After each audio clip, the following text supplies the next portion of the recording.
It is often a challenge for a person to disclose to family, friends, or work that a person is living with a mental illness. What will be the reaction once the silence of the secret of depression or bipolar illness is revealed? Here is the dramatization of one person's story by Brighid O'Shaughnessy from Erasing the Distance. I'm an ordained minister in the United Methodist Church. I also have bipolar disorder. I don't know one other minister who has said those words out loud, but I wanted to tell my story because I think that someone has got to break the silence. The first time that I had an inkling there might be some type of mental illness was just 4 years ago. I've always suffered from migraines ever since I can remember, but just 4 years ago, I was on the corner of Madison and Wacker after a biofeedback appointment, and I just started to cry. And I mean, it wasn't like a kind of crying, I just started to bawl. And at the same time, this monster migraine popped into my head, and I just started to shake all over. Now, I was hoping no one would see me. I tried to get myself together. I called my neurologist, Dr. Lawrence, and I said, I don't know what's happening to me, but I just cannot stop crying. And he said, I want you to stay right where you are. I'm going to have Josh Lieber call you back. He's a therapist, and I want you to talk to him. So Josh called me back right away, and I just, grabbed the phone, and then he started to ask me things like, how do you feel?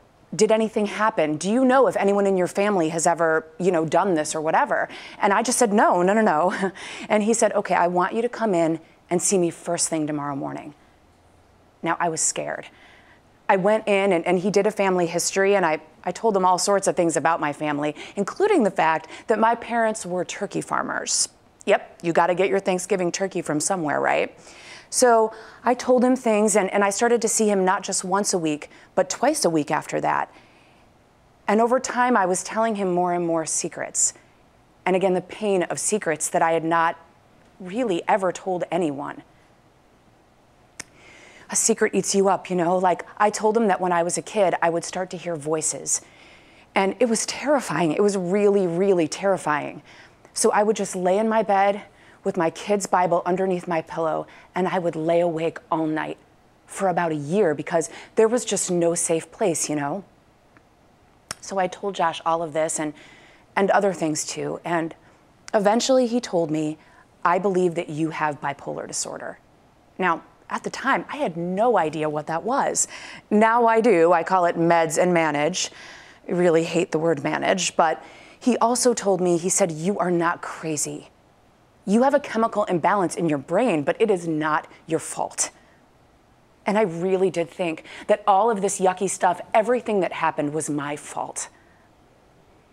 As we talked through the different things that happened, sometimes I didn't think I was going to make it through. I mean, I would go home to my husband. I wouldn't even say hello to him. I would just go straight into the bedroom. I would put on my pajamas and I would cry.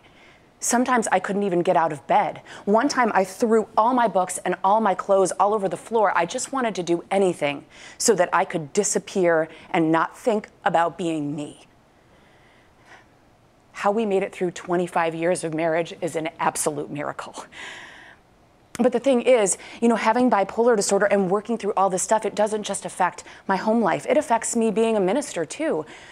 Ministers aren't supposed to have anything wrong with them, ever. I mean, a physical illness might be accepted, like a serious physical illness, but if you've got a cold or a sore throat, you still show up. There's no laying in bed on Sunday, let me tell you. And being a minister, it's a 24/7 kind of working with people, and you've got to be on your toes and great and compassionate and wonderful and listening to every single person you meet, because we're the helpers. We're the ones that you turn to.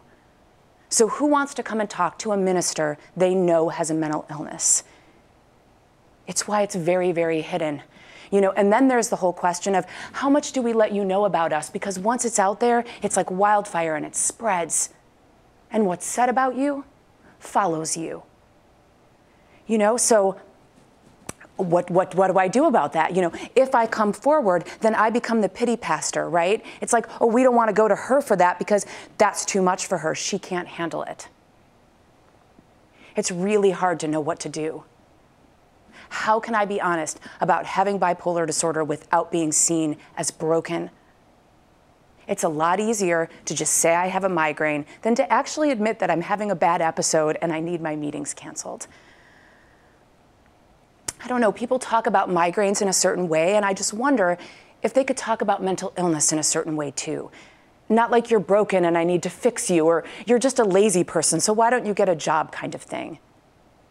Like there's a receptionist at my church, and she'll say to me, Reverend Sherry, didn't you eat? Let me go get you something to eat. And she's saying it because of the migraine thing. It's very, very sweet. It's not condescending. It's caring for me, which is a whole nother thing.